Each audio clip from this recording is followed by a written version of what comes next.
Next year, Kiwis will be asked to vote yes or no on legalising the recreational use of cannabis. If it's a yes, what will that mean for your workplace? Some businesses are concerned there's no way of testing whether someone is high and they could be lumped with extra liability for workplace accidents.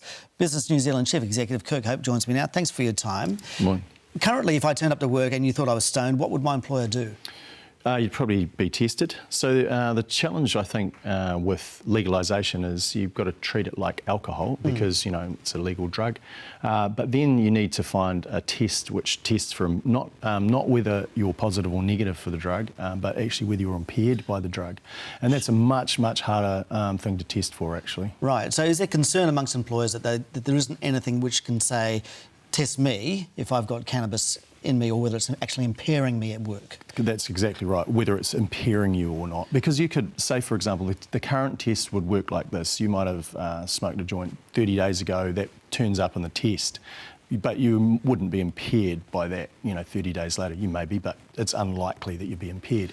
Yep. So that what you really need is something that is that reflects the risks that might be taking place in the workplace. OK, well, before we get on to that, you said that, why can't we just manage it the same way that employers manage alcohol at the moment? Yeah, again, because I think it's the time frame. So a blood test for alcohol will be a relatively short blood test, and an impairment test is pretty obvious. You've got a breathalyzer, for example, and some very clear measures about what impairment would look like for any given individual. You don't really have that with marijuana. OK. And I think that's part of the challenge. And I think in general, business doesn't really have a view about legalisation of marijuana, but businesses are very concerned about how they might manage some of these risks. All right. If I am stoned at work and I cause an accident, who is liable? Well, the employer is likely to be liable because of strict liability, and some of the hence their nervousness under the reasonably comprehensive now health and safety laws that we have. So that's driving businesses to say, how will we manage this?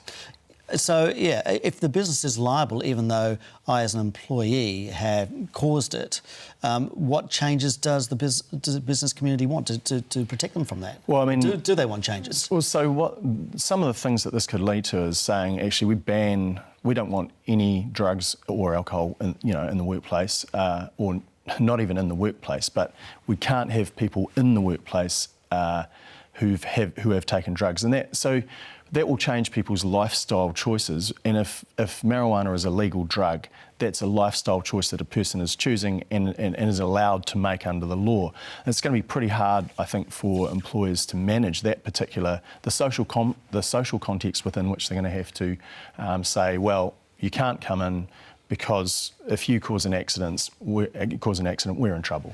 Yeah, so do you need a change in the health and safety laws to say that if somebody has marijuana in their system, it's up to them to make the choice as to whether they're going to come into work? Or how can you regulate this? Yeah, look, I mean, I think, firstly, the nation's got to vote on this. Yeah. And that's still a wee way away. But these are some of the ramifications you have to consider now. So there is some development work going on in terms of impairment testing, so shorter-term impairment testing, which I would imagine look much like a marijuana version of a breathalyzer test. So it would at least give you some idea about how impaired someone might be. But that's also a little way off. So in the interim, I think employers are worried about the prospect that they'll have to manage this without some of those testing. Could you not implement things like they have in Canada, where the military says that if you're going to turn up for work, it has to be 8 hours before you consume, say, a joint, if you're on general duties, and if you're on going out on an exercise, it has to be 24 hours. Could employers say that to their employees? Yeah, look, I mean, that's a possibility, but again, what you want to be able to do is say, OK, that person suggests that they haven't taken the drug for 24 hours, but their work performance doesn't look particularly good. And then you want to be able to say, are you under the influence? You're under the influence and impaired. Yeah, so if you have drug testing in the workplace, doesn't that create a culture of mistrust, though? Well, not really, because bear in mind, businesses that are using those sorts of tests are usually pretty high-risk workplaces. We're talking factories, heavy construction, things like that, where actually you don't want your workmates to be impaired, because that will, in all likelihood, be endangering your life. OK. Let's just move on to business confidence. It hasn't seemed to be so low since the end of the global financial crisis. Why is that? Well, look, I think that what businesses have been dealing with is actually a really large raft of policy changes, and quite quickly. Bear in mind, it's only been really 2 years since the government was elected, and there was the instant, I think, chilling effect of the oil and gas ban. Don't really want to talk about that. I mean, we could, but there have been a raft of other policy changes which have essentially created additional costs for businesses. But more than that, I think there were some signals leading into the election, and we've just been talking about immigration policy setting, right? Where businesses have been saying, well, we're struggling to get the employees that we need. We're paying well above minimum wage now, and we just can't get the people, so we're worried about our ability to fulfil demand, particularly at a time when, of course, CPTPP is coming online. We've got more foreign markets that are more accessible than we've ever had before. So there is that going on. And so in terms of sentiment, there's the general mood of business, which has been pretty grumpy. The things to watch actually are businesses' own assessment of where they're at, and that tracks quite closely to GDP. So that's really the number to look at, and that's been declining also. Yep.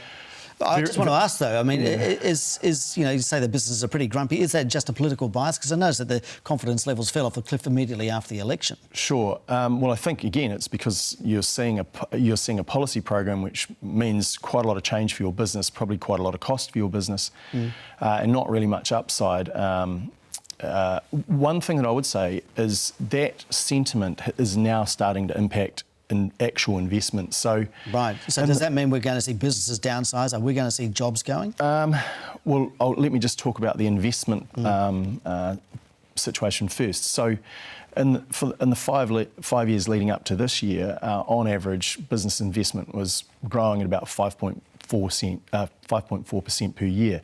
For the last year, it's 0.7%.